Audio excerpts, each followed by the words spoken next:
Hi, welcome back. It's Laura at Hyperstamper, and I've got another journal to show you today. This one is from an antique book called The People's Best, with this beautiful gold debossed actually, print here and a banner up here.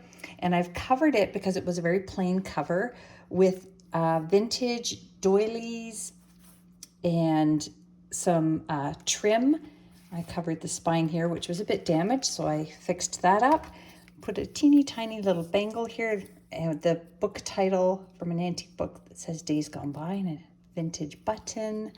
And this pin here, which is removable, is a vintage handmade art piece that I acquired, and it's of two people sort of dancing and running. It's really quite lovely. So that's the cover, and I just thought that was nice to go with it. It's The People's Best.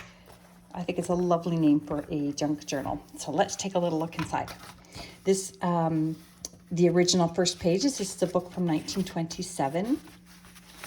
And I did this handmade children's book page tag there in this sweetheart pocket with some fun embellishments. This is a ticket stub that I got from 1924. That's kind of cool. And just some antique paper there, and a 1950s magazine full page spread with just the best fashions. Look at this smocked shirt here. Isn't that awesome? And these are cover-ups. So it's double-sided, some more fun things on the back there. I'll let that be a surprise for the owner of this journal.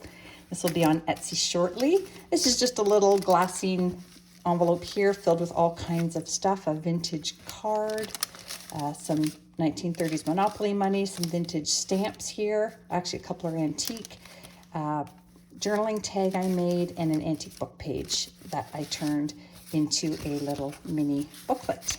Isn't that fun? I think that's so fun. So lots going on there. A little teeny tiny envelope I made out of a tea bag, little piece of antique paper in there. Everything in here is authentic antique ephemera, and I just added some tea-dyed pages, as I always do, for extra journaling space. This is from the very early 1900s, the book Emerald Isle, and it's an Irish poem with a beautiful photograph there and lots of space to journal on. And another really pretty journaling tag here. I made a flower cluster out of antique paper, and we've got a bit of a book spine there, just all kinds of really fun. I don't throw anything away that could be fun on a tag or a cluster. Just a fun little ad here I pulled out of a magazine from the 50s. And they kind of cracked me up. Beautiful original graphics from the Magic Garden book here. Another journaling tag here, a large one. And this is a receipt from Jean's High Grade Ice Cream Store from 1953. Isn't that fun? I just think that's hilarious. Okay, this is a plate from a book, Saving Grace. Beautiful full color. The colors are deep and dark and regal. And then I covered up a recipe here because it wasn't that appetizing. And I put an antique book page there, and just a nice little quote there about books being our companions. And they are certainly mine. 1926 blank ledger page there, and a book.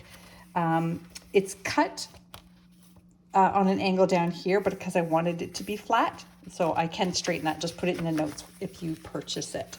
This is on a hidden paperclip here.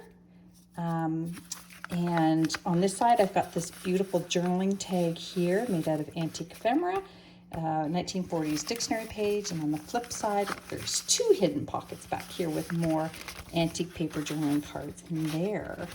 So that's kind of fun, right? And you can take that paper clip off and use it anywhere you like in the book. And just another little pocket here. And the dictionary page word is appreciate. And that's the interior spine of a book. Oh my goodness, a 1950s yearbook page, which are hilarious. I don't have any left, but that one's in there. This is a French page, La Belle France. And another little journaling card here, and a 1890s Demarest magazine page here, double-sided, of course, the original. And a children's book page, Black Beauty. And this has a little tear in it. I was going to finish the tear, but I'm going to leave that to you if you want to do that. And then on this page, it's the 1905 How to Make a Flower Garden image there. And then we have another beautiful little children's book image here. This is a Parisian boulevard. I know a lot of people like French anything. And just have a little bangle here that you can remove. Flip side of that yearbook page, some antique music sheet. And this is from look at this wonderful image here from a women's magazine on crafts you can do, and this beautiful illustration here of daisies. A carbon copy of a hand-typed page here. And then this is from the London Illustrator from 1950s. Great advertisements there as well. And these are the flip sides of that signature. And then over here is a 1950s Theatre World magazine. This looks like it's a fun play. I thought it was West Side Story, I'm not sure. That is another dictionary page from the 40s. Got a little accordion down here. And this one is actually not as old, it's from the 70s.